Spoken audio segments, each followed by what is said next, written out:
नमस्कार दोस्तों, मैं अंकुर उपाध्याय स्वागत करता हूं आप सभी का आपके अपने YouTube channel share market analysis में। बाजार दिन के निचले स्तर पर है, लेकिन अभी भी निफ्टी 30 पॉइंट ऊपर है और ऊपर से देखोगे तो निफ्टी लगभग 40 पॉइंट नीचे है।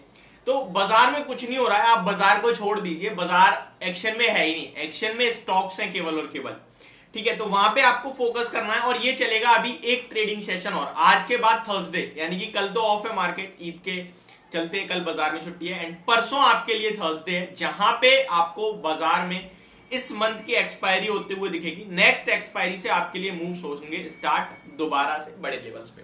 अब अदानी ग्रुप के स्टॉक्स के ऊपर वीडियो है यहाँ पे, एंड यहाँ पे कुछ स्पेशल चीजें सामने आ रही हैं जो मैं आपके साथ शेयर करूंगा अदानी ग्रुप की तरफ से ऑफिशियली। पहले अपडेट दे देता हूं सारे के सारे अदानी ग्रुप के स्टॉक्स का क्या है। एंटरप्राइजेस भैया खुला तो अच्छा ऊपर गया, लेकिन उसके बाद फिर से फ्लैट हो गया है। अभी आधे परसेंट की ऑलमोस्ट की तेजी है। अदानी ग्रीन में ऑलमोस्ट 1% की गिरावट है। अदानी पोर्ट्स आधे परसेंट के समथिंग नीचे है। अदानी पावर 1% ऊपर है। अदानी ट्रांसमिशन ऑलमोस्ट आप कह सकते हैं 1% की अपसाइड देखने को मिल रही है यहाँ पे। अदानी विलमार में आपको फ्लैट टू पॉजिटिविटी है, एंड अदानी ग्रीन आप देख सकते हैं यहाँ पे कुछ ज्यादा खास बड़ा मूव नहीं है। इनफैक्ट 1% की गिरावट है, मैं ऑलरेडी डिस्कस कर चुका हूं। अंबुजा सीमेंट की भी बात कर लेते हैं, जो कि रिसेंटली एक्वायर्ड है। बढ़िया मूव आ रहा है, 1-1.5% की तेजी है, और अच्छी बात यह कि डेज हाई पे ट्रेड कर रहा है। एसीसी भी चेक कर लेते हैं, यहाँ पे फ्लैटिशनेस है, कुछ भी नहीं है, फ्लैट टू नेगेटिव है। एनडीटीवी में बढ़िया और बड़ा एक्शन है, 5% का सर्किट लगा हुआ है तेजी की तरफ। अब क्या खबर आई है वो सुन लीजिए। देखिए, अदानी ग्रुप ने जो वहां की सेक की तरफ से खबरें आई थी फ्राइडे को, जिसके चलते गिरावट हुई थी, आप सभी को याद हो, उस पे फ्राइडे को ही मार्केट एंड होते होते कुछ अपडेट दी कि ऐसा कुछ हमें नहीं पता है और डरने की जरूरत नहीं है निवेशकों को। अभी केवल और केवल आपको फोकस करना चाहिए जो सुप्रीम कोर्ट की 7 मेंबर्स की टीम है वो क्या फैसला देते हैं, उस फैसले पे आपको कहीं ना कहीं देखना चाहिए, सोचना चाहिए उस फैसले के बारे में, उस पर डिपेंड रहना चाहिए। बाकी अभी ये सारी खबरें हमारे तक नहीं पहुंची और ना ही हमें किसी इंस्टीट्यूशनल इन्वेस्टर्स ने कुछ बताया है। तो ये सारे रूमर्स हैं, इन पे ध्यान ना दें, ऐसा उन्होंने कहा। जिसके बाद आपको मंडे कल के सेशन में एक रिबाउंड भी देखने को मिला। एग्जैक्टली यही वर्डिंग मैंने आपके साथ शेयर करी थी Friday after market, post market जैसे आप कहते हैं, कि मंडे आपको रिबाउंड आना चाहिए, क्योंकि जब जिस वजह से आप गिरे हो वो आपकी कंपनी कह रही है कि वो वजह है ही नहीं, तो आपके शेयर्स बाउंस करने चाहिए, तो वो बाउंस हुए भी एज इट इज। अब आज एक और फ्रेश चीज आई है। अदानी ग्रुप ने ये तो पहले ही कहा था कि ऐसी हमें कोई चीज नहीं पता है, हम तक ऐसी कोई अपडेट नहीं आई है और ऐसा कुछ भी नहीं है, और प्लस अब ये कहा है कि ऐसा कुछ है नहीं, लेकिन अगर होता भी है, आगे भी होता है, तो भी कोई टेंशन वाली बात नहीं है, क्योंकि जो रेगुलेटर्स हैं, जो एक्सचेंजेस हैं, अगर वो किसी इंस्टीट्यूशन इन्वेस्टर से कुछ बातचीत करते हैं, कुछ जानकारी लेते हैं, दैट इज नॉर्मल, कोई उसमें इशू नहीं है। फॉर एन एग्जांपल, अगर यहाँ पे एक्सचेंज आपका कुछ बातचीत करे किसी कंपनी से, डिस्क्लेमर मांगे या डिस्क्लोजर मांगे, तो कोई बड़ी बात नहीं है, तो एक नॉर्मल रूटीन है। बस ये कि भैया अदानी ग्रुप नाम है, अभी बात चल रही है, तो हर बंदा नेगेटिव ले जा रहा है कि कुछ पूछताछ दोबारा होगी, कुछ मैन्युपुलेशन को लेकर, और ये मैन्युपुलेशन का नाम तो ऐसे जोड़ दिया जैसे पता नहीं क्या।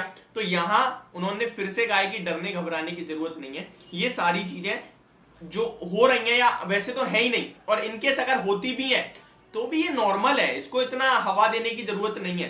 तो ये एक बड़ी अपडेट आती हुई दिखी है, बट ये लोगों को समझना बहुत जरूरी है, वो नहीं समझ पा रहे हैं। वो इसलिए, एक बार क्या होता है, कभी किसी को एक तरीके से मतलब ट्रैप करा जाए ना, एक तरीके से फंसाया जाए, तो फिर अगली बार कोई नॉर्मल खबर भी आती है उसके लिए तो डर लगने लगता है। फॉर एन एग्जाम्पल, ये जो खबर थी, ननबक की रिपोर्ट थी, उन्होंने गिराया, तो अब कोई भी उनके ऊपर कुछ भी बातचीत भी करे, इंक्वायरी का नाम सामने आ जाए ना, बस तो लोग कहते हैं यार ये तो खराब है। यही कोई और कंपनी होती तो कोई टेंशन नहीं होती, क्योंकि फिर ये नॉर्मल माना जाता। तो ये नॉर्मली है, आप टेंशन मत लीजिए, मैं इतना ही कहना चाहूंगा। अब आता है सवाल ये कि भैया क्या फिर फ्रेश एंट्री ली जा सकती है, क्या खरीदारी करी जा सकती है, या फिर मेरे पास तो ऑलरेडी और मुझे तो लॉस हो रहा है, भाई मैं क्या करूं, मैं बेच दूं क्या?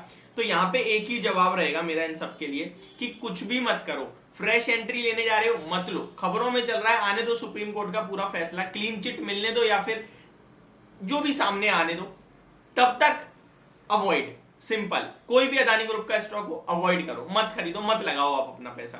इनकेस लगाना चाहते हो तो एक लिमिटेड क्वांटिटी में लगाना। देखिए, फर्म है, बहुत बड़ी फर्म है और बहुत अच्छा है, ठीक है, तो आप लिमिटेड क्वांटिटी में लगाओगे तो लगाना कहाँ है, एंटरप्राइजेस में लगा सकते हो, पोर्ट्स में लगा सकते हो। अंबुजा सीमेंट अच्छा लगता है, बट अभी तो ऊपर है तो थोड़ा डिप का वेट कर लो, और आपका पावर भी ठीक दिखता है। तो इन स्टॉक्स में आप लॉन्ग टर्म पर्पस से 1 साल, 1.5 साल, 2 साल के लिए एक छोटी क्वांटिटी, अब आपकी पोर्टफोलियो 1 लाख की 5,000 लगा दो, कुछ भी नहीं बिगड़ेगा। प्रॉब्लम जब आती है जब आप पोर्टफोलियो मैनेज नहीं करते अपनी। 1 लाख की पोर्टफोलियो है, आपने एक रिस्की शेयर खरीद लिया 50,000 का या उससे भी ज्यादा का, जल्दी पैसा बनाने के चक्कर में, वहां प्रॉब्लम हो जाती है। आप मैनेज नहीं करते, मैनेज करो कभी टेंशन नहीं है। मैनेजमेंट पता है क्या है कि आप एक स्टॉक में इतना पैसा लगा रहे हो, अगर वो कंपनी कल को डूब भी जाती है तो आपकी पोर्टफोलियो खराब नहीं होगी। प्रॉब्लम तब आती है जब आप एक शेयर में इतना ज्यादा पैसा लगा देते हो कि कल को कोई नेगेटिव खबर के चलते 10% भी टूट गया तो आपकी हवा निकल जाएगी। तो वो नहीं होना चाहिए कभी भी, इतना आप याद रखना। तो ये मेरी तरफ से आपके लिए वीडियो, और जिनके पास है वो बेचे भी ना, सिंपल, क्योंकि आपको क्या पता कल को कोई पॉजिटिव खबर आ जाए, वो आप मिस नहीं करना चाहते होगे। तो ये मेरी तरफ से मेरा व्यू था। होप आपको वीडियो समझ पसंद दोनों आई होगी। Thank you so much for watching this video. Have a great day guys.